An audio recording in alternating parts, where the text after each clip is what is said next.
nesse momento, nesta noite, por esta igreja, Pai, por esses irmãos, os que estão aqui presencialmente, os que estão em casa através das transmissões online. Pai, em nome de Jesus, que o Senhor possa abençoá-los de forma multiplicadora. Senhor, Tu não és Deus que deve nada a ninguém.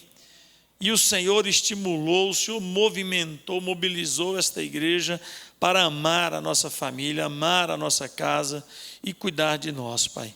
E eu Te sou grato e peço ao Senhor que tenha misericórdia e os abençoe sempre. E que no nome de Jesus a palavra a ser pregada nesta noite venha dos céus, venha da graça, do trono da graça, para nos alimentar, Pai. Em nome de Jesus. Amém. Muito bem, meus irmãos. Eu quero falar com os irmãos nessa noite no Evangelho de João. Se você quiser abrir sua Bíblia, pode abrir no capítulo 6. Eu quero trabalhar um texto que, no meu ponto de vista, traz marcas muito claras da simplicidade de Jesus, que, aliás, a simplicidade de Jesus era uma marca visível, uma marca clara. Se há uma coisa que Jesus nunca procurou, foi glamour, espetáculo, glória humana.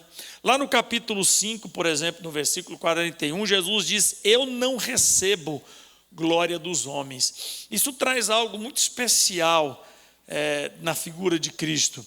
Por que eu estou dizendo para os irmãos, por que eu estou começando pensando sobre a simplicidade de Jesus?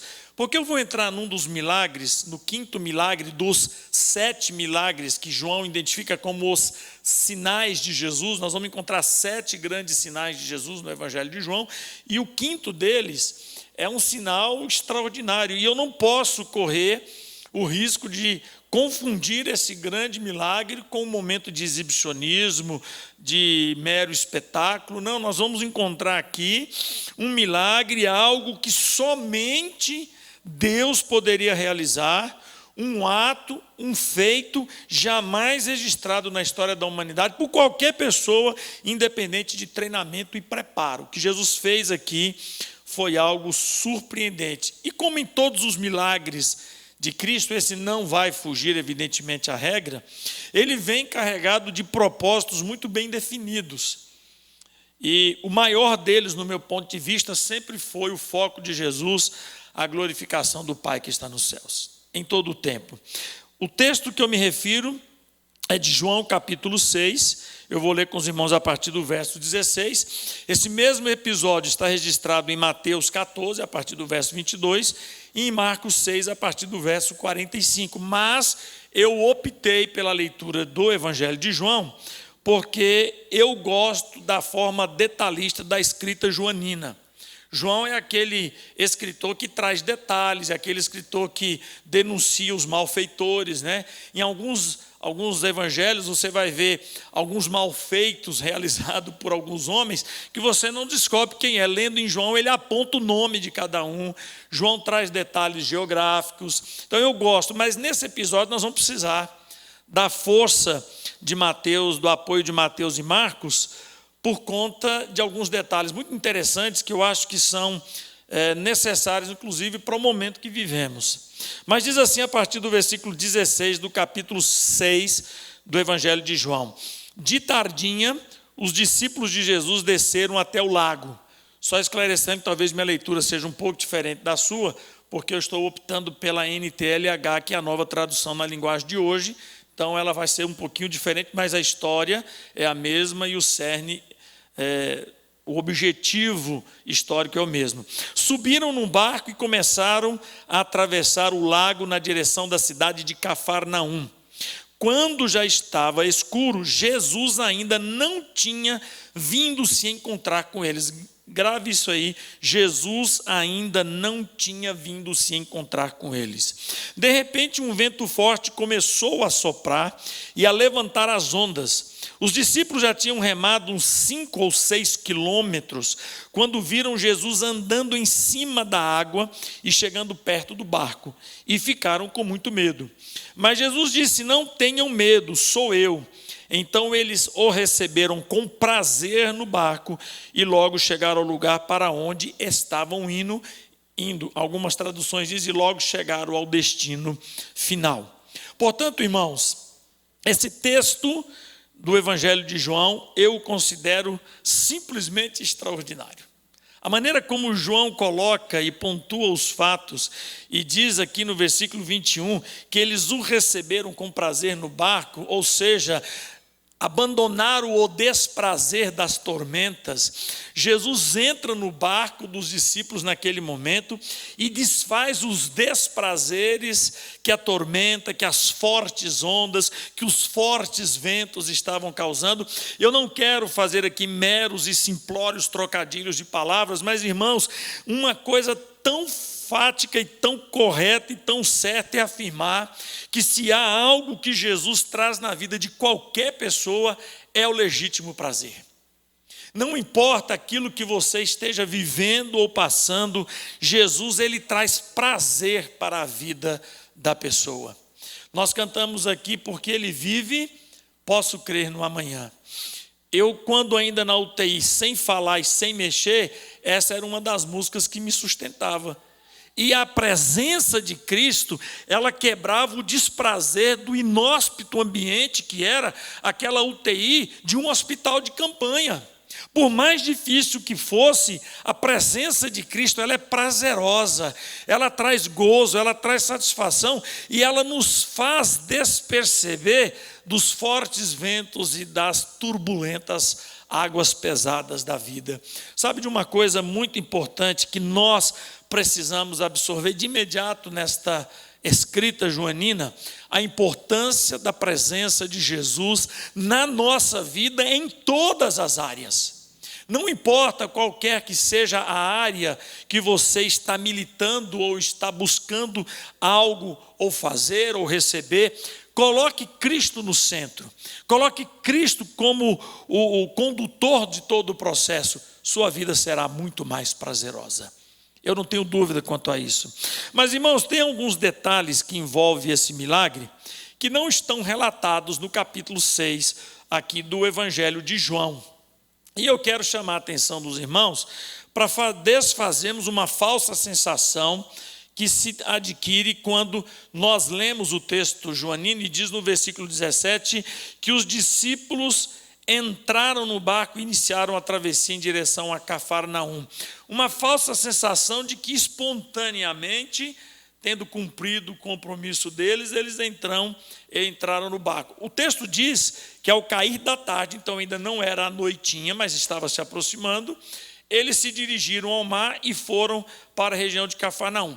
O que nós estamos aqui é vendo os discípulos pós um dos maiores feitos de Jesus, cuja sua reivindicação messiânica é incontestável.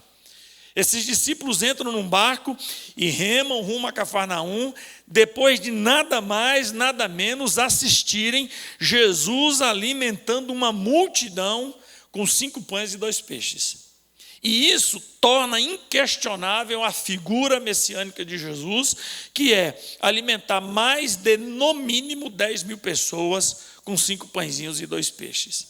Mas essa ideia de que cumprir os compromissos deles, realizaram as obras que tinham que realizar, que a última foi recolher 12 cestos de pedaços que sobraram, todo mundo conhece essa história, que eles tenham entrado no barco e remado espontaneamente a Cafarnaum.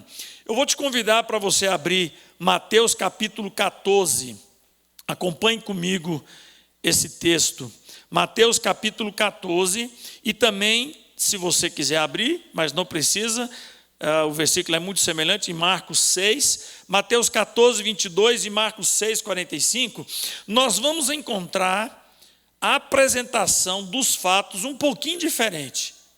Mateus diz assim: logo em seguida, Jesus insistiu com os discípulos para que entrassem no barco e fosse adiante dele para o outro lado, agora note bem, enquanto ele, Jesus, despedia a multidão.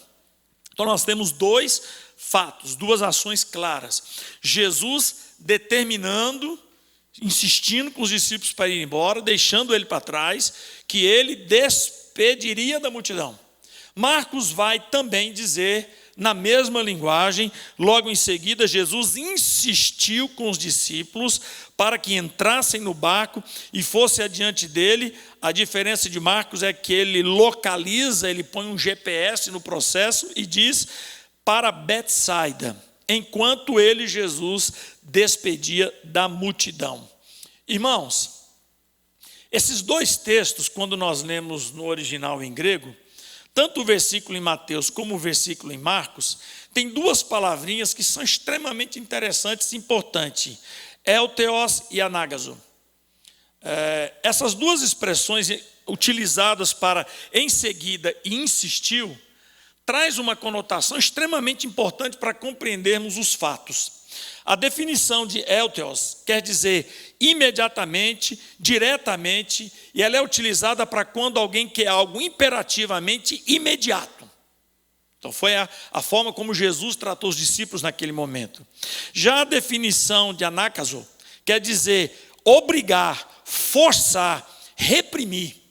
Então, se nós fôssemos olhar para o texto de Mateus e para o texto de Marcos e aplicássemos de forma contextualizada as expressões originais, ela vai desfazer o que eu disse, a falsa sensação de que após o milagre da multiplicação dos pães, os discípulos voluntariamente, já não temos mais o que fazer, entraram no barco e remaram para Cafarnaum. Não, o texto mostra o contrário, que por alguma razão muito importante, por uma razão muito séria, Jesus se viu diante de uma situação em que ele teve que obrigar os discípulos a entrarem no barco e se mandarem dali.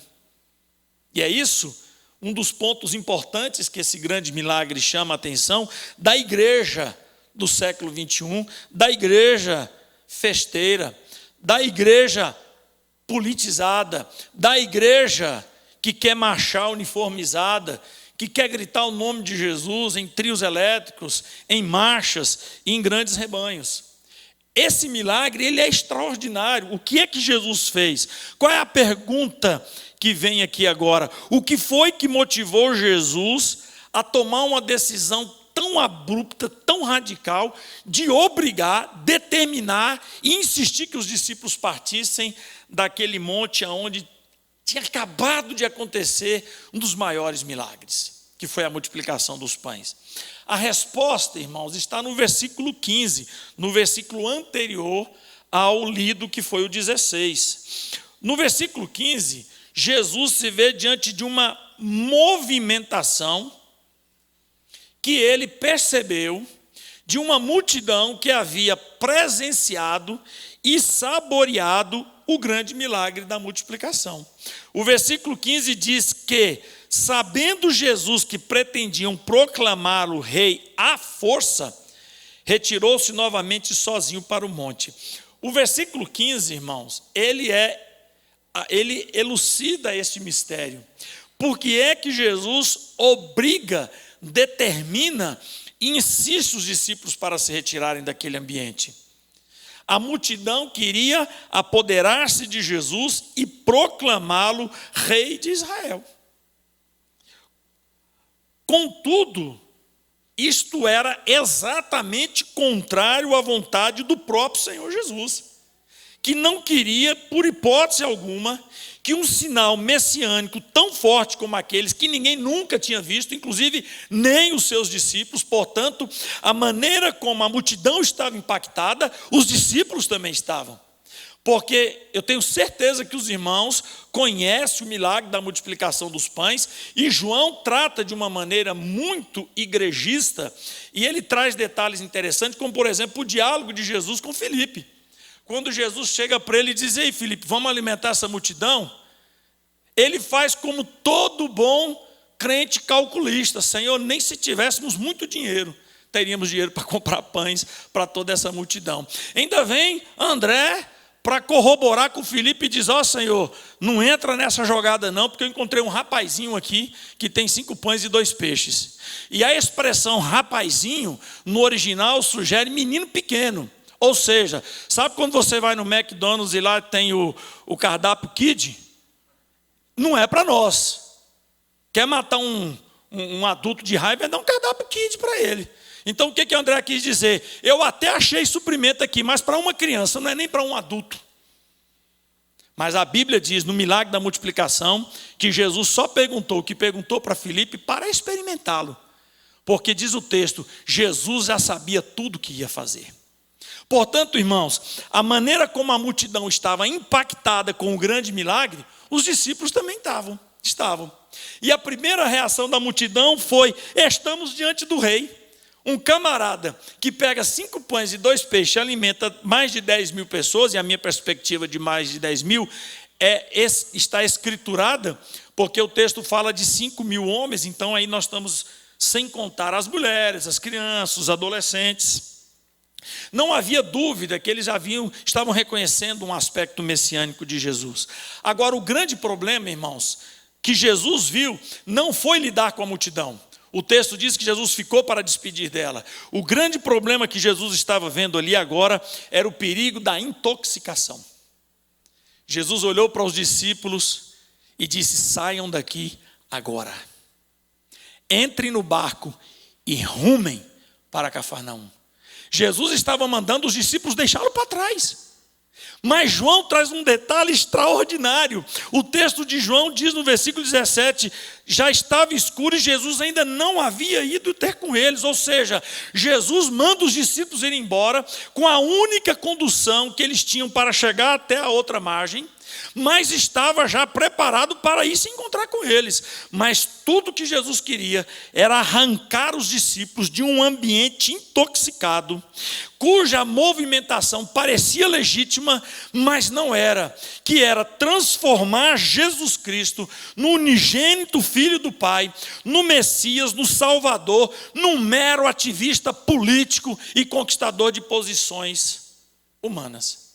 Jesus não veio para ser rei em nenhuma qualidade humana, em nenhum aspecto humano. O grupo ensandecido queria transformar Jesus rei dos judeus. Ele já estava acima dessa categoria desde que veio a esse mundo. Ele é não o rei dos judeus, mas o rei dos reis. E transformar aquele homem num mero rei, conquistador de postos políticos, articular politicamente para inserir Jesus num processo tão humanizado daquele, era tão perigoso, tão dramático e tão caótico, que Jesus não viu outra alternativa, como Mateus e Marcos nos ensina, que Jesus tocou os discípulos daquele ambiente, os pôs para fora dali, disse, partam já, vão imediatamente. Jesus deixa claro, irmãos, no Evangelho de João, capítulo 18, versículo 36, meu reino não é deste mundo. Eu fico pensando às vezes, irmãos, se nós não deveríamos, como cristãos, meditar hoje, com toda honestidade, se Jesus, quando homem nesta terra, não quis assumir nenhum posto, não quis lutar por nenhuma ideologia, não foi político, não foi ovacionado em carreatas e caravanas, por que é que a igreja de Jesus Cristo hoje acredita que ele queira? Eu fui taxado de grosso, de mal educado, porque não quis receber a comissão dos organizadores da Marcha para Jesus. Eu fui taxado como desagregador, porque não quis participar da Marcha para Jesus. Eu disse, meu querido, Jesus nunca pediu marcha nenhuma para ele. Eu não vejo nenhum respaldo bíblico para enfeitar trio elétrico e sair na rua feito um louco, gritando frases casadas ou jargões em nome de Jesus. Jesus nunca requisitou esses levantes culturais e políticos. O que Jesus veio fazer foi alimentar um povo com um alimento que nunca mais vai acabar. É para a alma, como disse Pedro, Senhor, tuas palavras são para a vida eterna. A igreja, os cristãos de hoje precisam ter cautela quando usam o nome de Jesus. Eu tenho pavor de pessoas que usam o nome de Jesus para legitimar qualquer movimento que não seja cristão, bíblico e espiritual. Para mim, são pessoas intoxicadas, como a multidão que se intoxicou, deslumbrada pelo milagre e não pelo operador dos milagres. Por isso Mateus disse: Jesus os tocou daquele lugar. Por isso Marcos diz: Jesus os empurrou para fora daquele ambiente. Mas agora tem um ponto interessante que eu quero chamar a atenção dos irmãos, ainda em Mateus e Marcos. É que no capítulo 14 de Mateus, no versículo 24, a Bíblia diz que o barco já estava a considerável distância da terra, fustigado pelas ondas, porque o vento soprava contra ele. Alta madrugada, Jesus dirigiu-se a eles andando sobre o mar. Muito bem. Agora note bem como Marcos coloca este fato, este episódio. Ele, Jesus, viu os discípulos remando com dificuldade. Então, em Mateus diz que o barco já estava a considerável distância da terra. Marcos diz que Jesus viu os discípulos remando com dificuldade, porque o vento assoprava contra eles. Alta madrugada, repete o texto, dirigiu-se Jesus a eles, andando sobre o mar. Só que em Marcos agora vai pôr um aditivo. Jesus estava já a ponto de passar por eles. Já ia atravessar, caminhando a embarcação. Irmãos, considerando que no texto de João, no versículo 19, a gente vê que eles conseguiram remar, algumas traduções devem dizer 25 a 30 estádios, que quer dizer mais ou menos 4,5 km a 5,5 km. Se eles tinham remado isso, remaram a metade do percurso. Porque em tempos normais, sem a fúria dos ventos, sem a força das águas, eles remariam em 2, 3 horas e atravessariam o lago. Eles atravessariam de boa. Mas eles já estavam, desde o cair da tarde até as altas horas da noite, remando, e tinha chegado a 50% do percurso. Agora, entre tantos pontos da grande dificuldade da travessia que o texto mostra, fortes ventos que causavam grandes ondas, que lançavam o barco de um lado para o outro, em Mateus está dizendo que o barco já estava a considerável distância da terra. Em Marcos diz que Jesus viu os discípulos remando com dificuldade e viu que o vento soprava contra eles. Aí agora surge um problema que nós temos que resolver. Se eles já tinham remado cerca de 4,5 km para frente, como é que está registrado no Evangelho, que está exatamente assim registrado no Evangelho de João? Se o barco estava consideravelmente distante da terra, como é que Jesus viu os discípulos remando com dificuldade? Será que Marcos se equivocou da maneira de escrever? Será que João errou a distância marítima percorrida? Será que Mateus errou ao medir a olho a distância? Porque um escritor diz, eles avançaram quase 5 quilômetros, a metade da travessia. O outro diz, eles estavam muito longe da terra. O outro diz, ele os viu com dificuldade para remar. Irmãos, primeira coisa que eu quero descartar é a possibilidade que Jesus viu por meio de uma informação.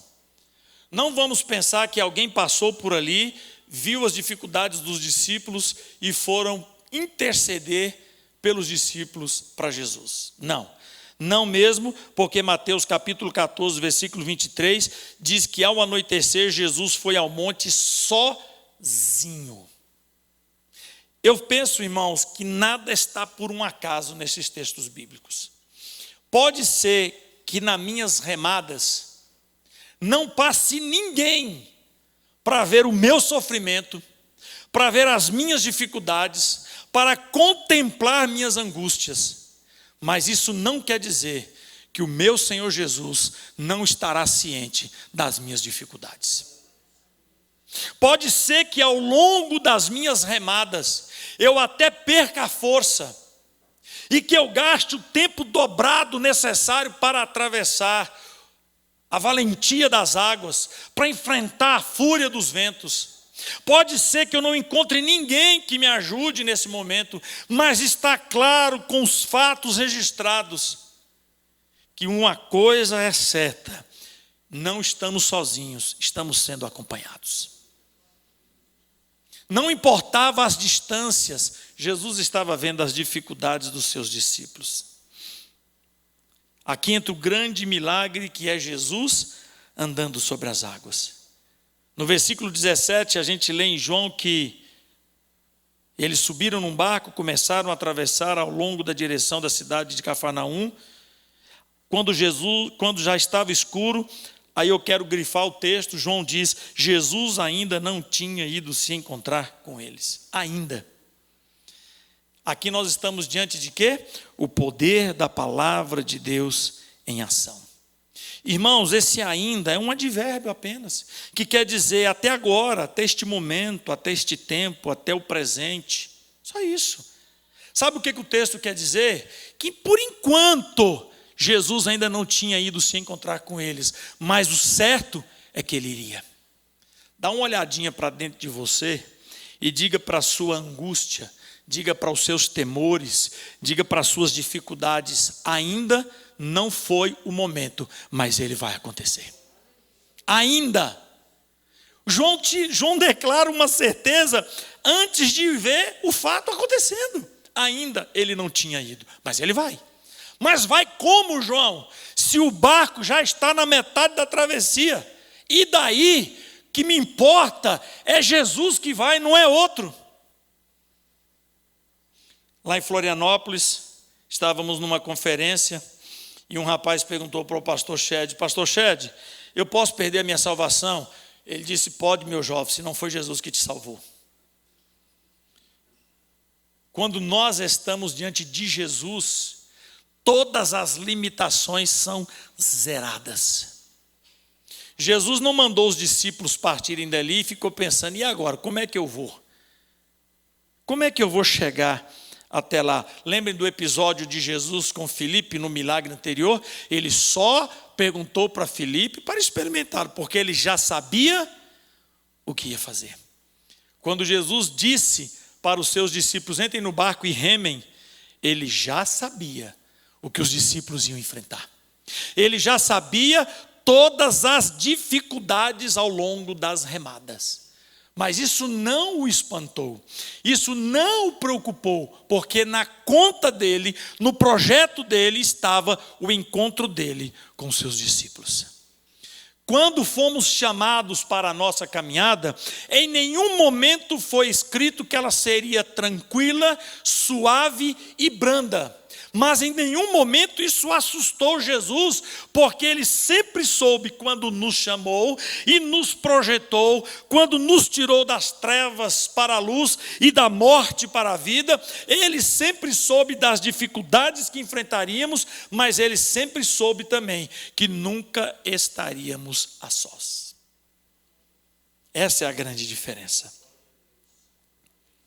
Esta é a grande diferença. Jesus ainda não tinha ido ter com eles. Irmãos, eu tenho para mim, não sei se eu estou equivocado, que quando nós experimentamos algum milagre, algum sinal, algum prodígio da parte de Deus, isso só é possível porque em primeiro plano ele já aconteceu na mente e nos propósitos de Deus. Ele pode ser novo para mim, mas para Deus ele já está matéria vencida.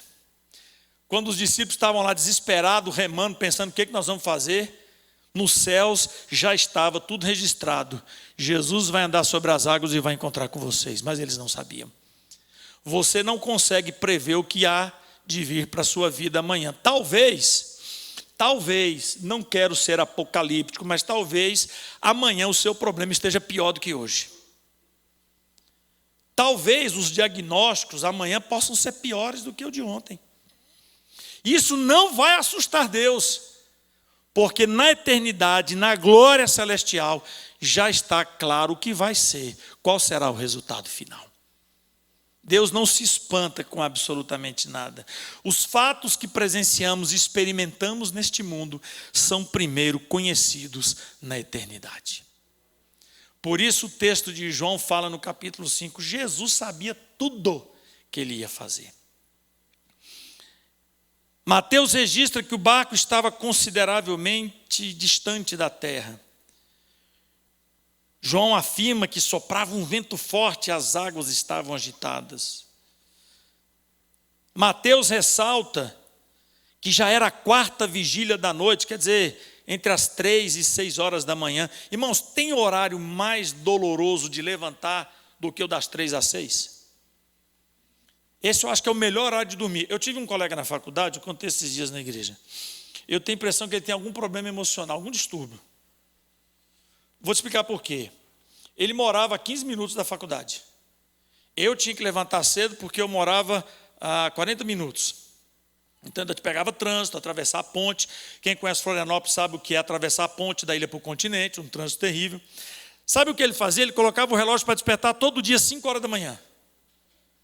Eu tenho pavor de barulho de despertador. Tem uns telefones que o toque é de despertador. Me dá arrepio quando ele toca. Gente, não tem coisa pior do que acordar com o despertador tocando. Eu tenho certeza que despertador é uma invenção do diabo. Porque, não é não, Capitão América? É, eu tenho certeza que é. E esse cara morava a 15 minutos da faculdade, colocava ela. Aí eu perguntei, tá, mas por que você faz isso? Ele falou assim, Rogério, eu vou te explicar. Quando o relógio toca de 5 da manhã, eu acordo. Aí eu olho e vejo que é 5. Sim. Eu falo, cara, dá para dormir mais 1h30.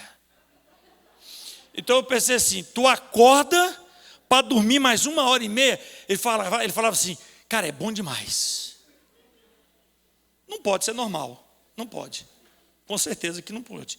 Essa vigília da noite, agora você imagina os camaradas remando um barco, e quando a gente fala um barco, você já está pensando naquele motor Yamaha, Kawasaki ou sei lá o quê, numa lancha de acrílico ou de alumínio. Não, era barquinho de madeira, a remo de madeira. Eu não sei se eu já entrei num barco tenebroso desse, mas uma vez, ainda morando em Brasília, adolescente, ali na faixa dos 16 anos, eu fui convidado pela obra missionária chamada da Meia-Noite, de Porto Alegre, para participar de uma viagem, que depois eu chamei, ele dizia que era uma viagem missionária, eu chamei de uma aventura de europeu. Porque o missionário era alemão, ele chama-se Reinhold Federhof, não pertencia ao regime militar alemão, ou só o nome que é parecido. E ele disse, Rogério, vamos pregar no norte? Vamos. Então eu estava em Porto Alegre, viemos para Brasília, pedi autorização para os meus pais, tive que deixar a barba crescer, com 16 anos, senão eu tinha que pegar autorização para viajar de ônibus, não dava tempo, eu deixei a barba crescer, eu chegava nos ônibus, os caras já achavam que eu era homem. Então eu entrava para lá e para cá e fui de Brasília até Belém, de Belém para Macapá. Quando foi de Belém para Macapá, nós íamos de navio, não sei quem já fez essa travessia. Barcos enormes, navios gigantescos, não sei quantos andares. E eu fiquei todo empolgado, né? Porque a chamada da meia-noite disse, não, pode alugar o camarim para cada um. Ele falou, não, vamos fazer isso não. Eu falei, por quê, Reinaldo? Nós vamos aprender a cultura deles. Eu falei, o que isso quer dizer? Nós vamos de rede. Eu falei, cara do céu. Primeiro, eu não gosto de barco, não gosto de águas muito profundas. Para mim, eu tenho que pisar no chão e olhar para baixo e ver o pé. Principalmente depois que aprendi dos bombeiros que água segura dá até no umbigo. Eu não gosto dessas coisas muito profundas. Mas vamos lá. Chegou no meio da viagem, choveu muito, a água entrou por um lado, a galera foi toda para o lado do barco, o barco deu uma inclinada, o comandante gritou pelo alto, falando, não, gente, volta um pouco para lá, senão o barco vai virar. Foi uma viagem extremamente agradável, você não tem a noção. Foi muito boa. E quando nós chegamos num determinado lugar, nós íamos para um outro ponto, que eu agora não me recordo o nome, e o cara disse assim, nós vamos trocar de embarcação. Eu disse, trocar de embarcação, tranquilo.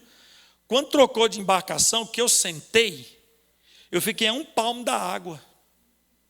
Falei, mas por que tem que ser uma embarcação dessa? Não, porque por onde a gente vai passar, ela tem que ser baixinha. Pensei, bom, então deve ser lugar raso, né? Eu falei, a passagem é tranquila? Não, só pode ficar sossegado. Eu falei, qual é a parte mais funda que a gente vai passar? Não, uns 30, 40 metros, mas é bem tranquilo. Eu pensei, eu quero fazer umas 10 dessas por ano, porque a minha emoção foi muito grande. Mas isso era em plena luz do dia. Agora você tente imaginar os discípulos entre 3 e 6 da manhã, sem um farolzinho, sem uma lanterna, tá?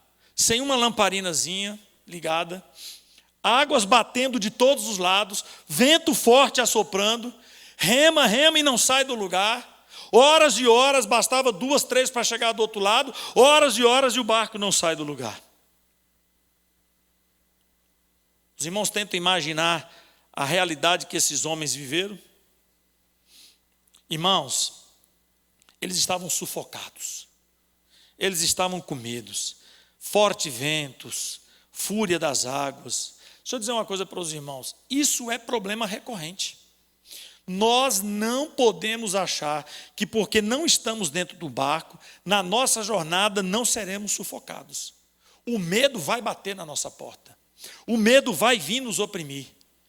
Mas deixa eu dizer uma coisa para você, espere o resultado advindo de Cristo. Não antecipe os momentos finais. Um dos momentos mais difíceis para minha esposa, em toda a minha travessia naquelas águas turbulentas ali na UTI, foi quando ela perguntou para um dos profissionais da saúde: você acha que eu devo chamar os meus filhos para ver o pai? A pessoa disse: eu acho que não. A senhora não deve gastar esse dinheiro, porque nem a senhora vai ver mais o seu marido. Ele vai ser colocado num saco preto, vai ser lacrado, e nem a senhora vai vê-lo mais. Para que trazer os seus filhos? Seu marido não vai resistir, ele não passa de hoje. E ela saiu dali chorando, triste, abatida, mas ela pensou: não é isso que eu estou esperando em Deus. E as suas forças voltaram. Então o medo vem, o medo pode nos abater. Mas deixa eu dizer uma coisa para você, Jesus sabia tudo que os discípulos iriam enfrentar naquele barco. Pergunte-se a si mesmo: Jesus não sabe o que eu vou enfrentar? Jesus não sabe o que eu estou enfrentando? Será que eu estou sozinho nesse processo? E sabe de uma coisa interessante?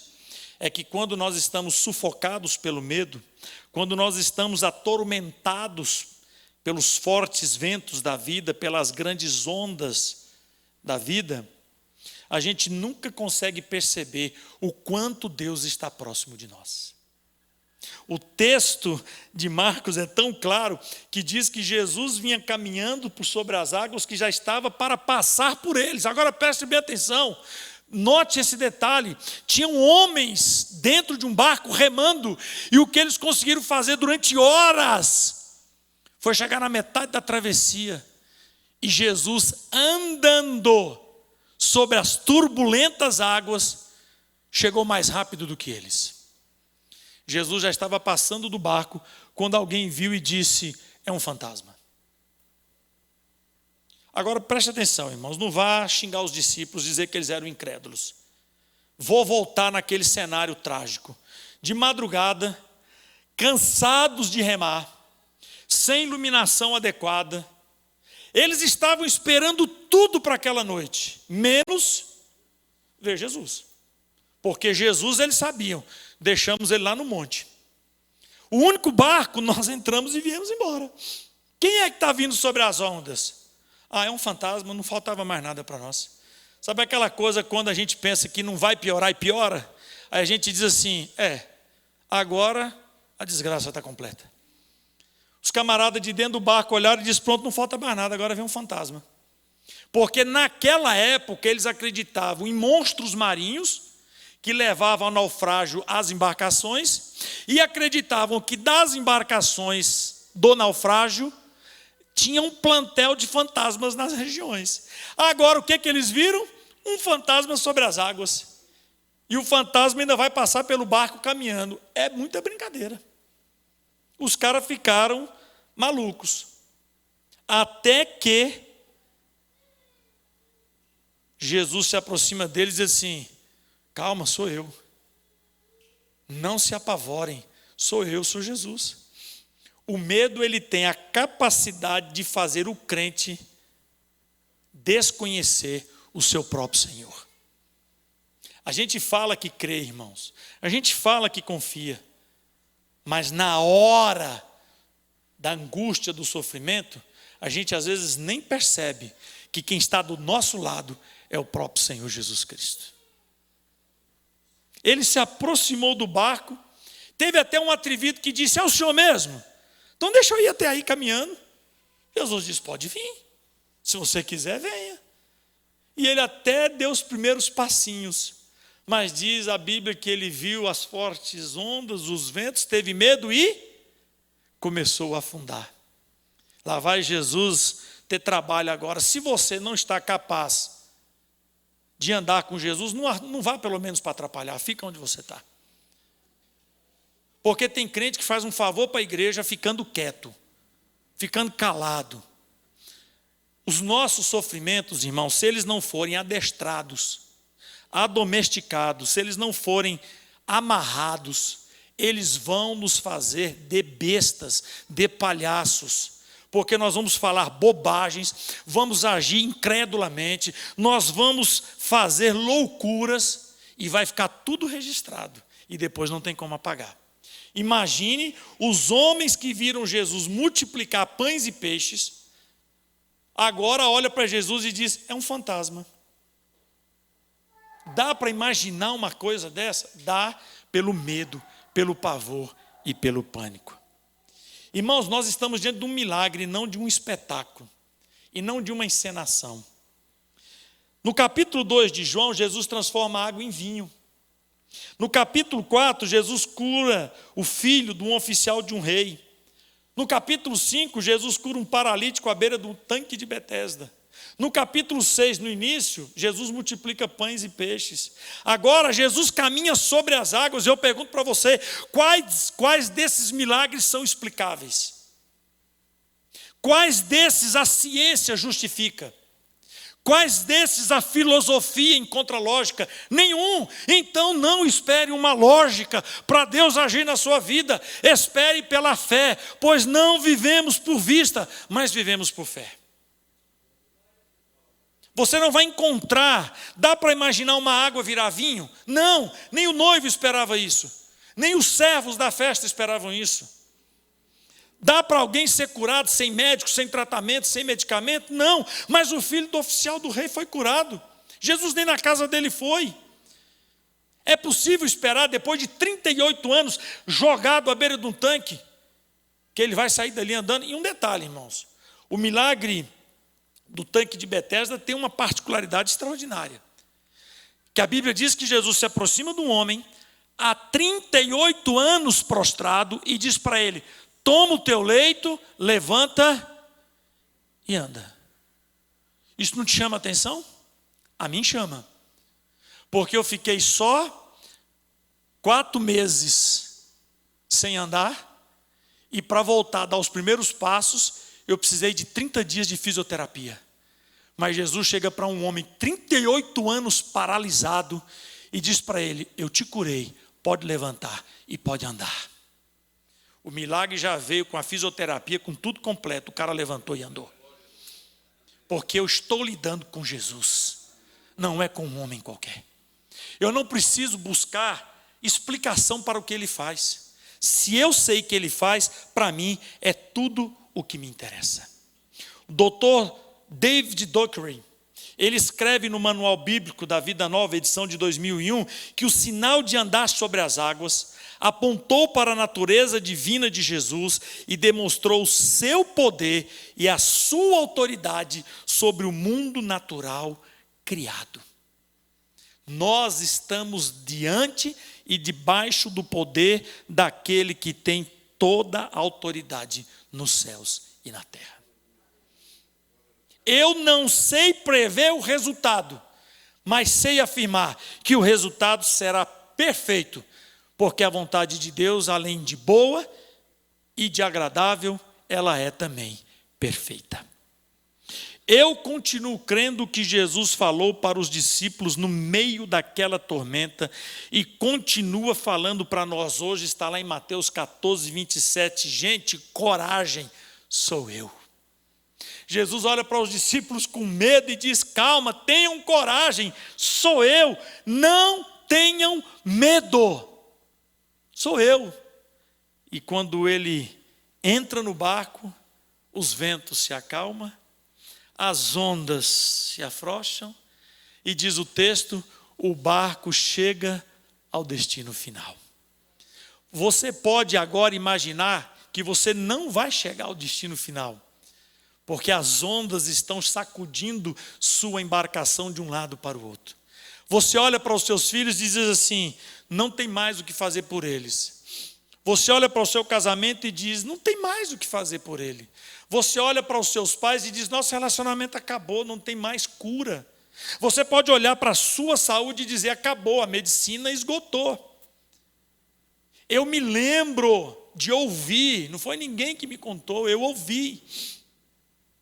Quando a fisioterapeuta passou do meu lado e disse, doutor, a pressão do seu Rogério está 20/18. Assim ele vai morrer. Ele disse, mas se eu der remédio de mais uma vez para ele, ele vai morrer de qualquer jeito. Tem momentos, irmãos, que a ciência diz assim, cheguei no meu limite. Tem momento que o caos diz assim, suguei as suas possibilidades. Tem momento que a opressão da situação diz assim, esgotei todos os possíveis e todos os impossíveis para você. Acabou. Aí é aquele momento que Jesus chega e diz assim, coragem, não tenha medo, eu estou aqui. Qual será o resultado? Eu não sei. Aquele barco podia até ter virado e todo mundo ter que sair danado dali até o final da travessia. Mas se Jesus estava com eles, era o que importava. Esse milagre, irmãos, Jesus andando sobre as águas, é a maior prova de amor de Deus pelos seus eleitos.